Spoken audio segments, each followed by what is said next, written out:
வணக்கம். இப்போ இந்த வீடியோ ப்ரெசன்டேஷனில் நம்ம எம்சிஎக்ஸ் க்ரூட் ஆயில் மார்க்கெட்டில் இன்றைக்கி எப்படி ட்ரேட் பண்ணலாம் அப்படின்றத பற்றி பார்க்குறதுக்கு முன்னாடி நேற்று மார்க்கெட்டில் என்ன நடந்தது, நம்ம என்ன எதிர்பார்த்தோன்றதை பார்ப்போம். நீங்கள் பார்த்துட்டு இருக்கிறது க்ரூட் ஆயிலோட 7 நிமிஷம் கேண்டில் ஸ்டிக் சார்ட். இந்த கேண்டில் ஸ்டிக் தான் இந்த மார்க்கெட்டோட ப்ரைஸ் ஓப்பனிங் 2100க்கு கொஞ்சம் மேலே ஓப்பன் ஆயிருக்கு. நம்ம என்ன எதிர்பார்த்தோம்னா 2060 சப்போர்ட் ஆச்சு. க்ரூட் ஆயில் மார்க்கெட் பையிங்க்கு சாதகமாக இருக்கும்னு எதிர்பார்த்தோம்.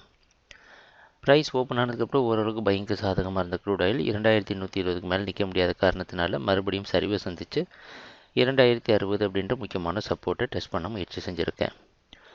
எப்போவுமே சப்போர்ட் ரெசிஸ்டன்ஸ் அப்படின்றது குறிப்பிட்ட கோடு கிடையாது, அது ஒரு ஜோன்.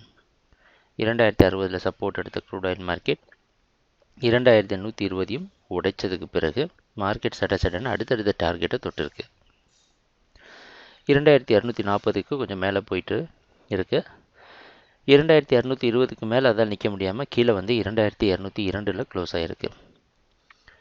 நேற்று மார்க்கெட்டை பொறுத்த வரைக்கும் நம்ம எதிர்பார்த்த மாதிரி எல்லாமே நடந்திருக்கு.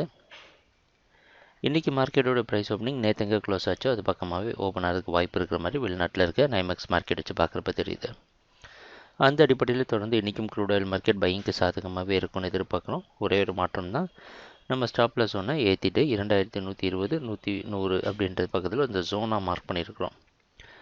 நம்மளுடைய முழு கவனமும் இனிமேல் இந்த கான்ட்ராக்டை பொறுத்த வரைக்கும் இந்த ஜோனான 2120க்கு மேலே இருக்கா இல்லையான்றதை பொறுத்தே அமைக்கும்.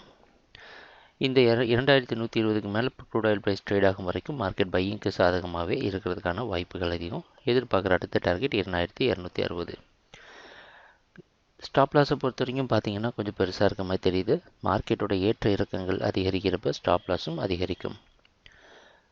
மார்ஜின் ரொம்ப கம்மியாச்சு ட்ரேட் பண்ணுறவங்களுக்கு ஸ்டாப் லாஸாக குறைக்கணும் அப்படின்னா வேறு வழி கிடையாது. ப்ரைஸ் ட்ராப் ஆகிற வரைக்கும் கீழே விழுற வரைக்கும் வெயிட் பண்ணி பை பண்ணுங்கள், அதுதான் ஒரே வழி. நீங்கள் 2820 வரைக்கும் ஆவரேஜ் பண்ணலாம். நடுவில் ப்ராஃபிட் கம்மியாக இருந்தால் கூட புக் பண்ணிட்டு வெளியே வர்றது நல்லது. எங்கள் வீடியோ ப்ரெசன்டேஷனை தொடர்ந்து பார்த்துட்டு வந்ததுக்கு மிக்க மகிழ்ச்சி. ட்ரேடிங் நடக்கிறப்ப பார்ப்போம் என்னென்ன மாற்றங்கள் வருதுன்னு. நன்றி, வணக்கம்.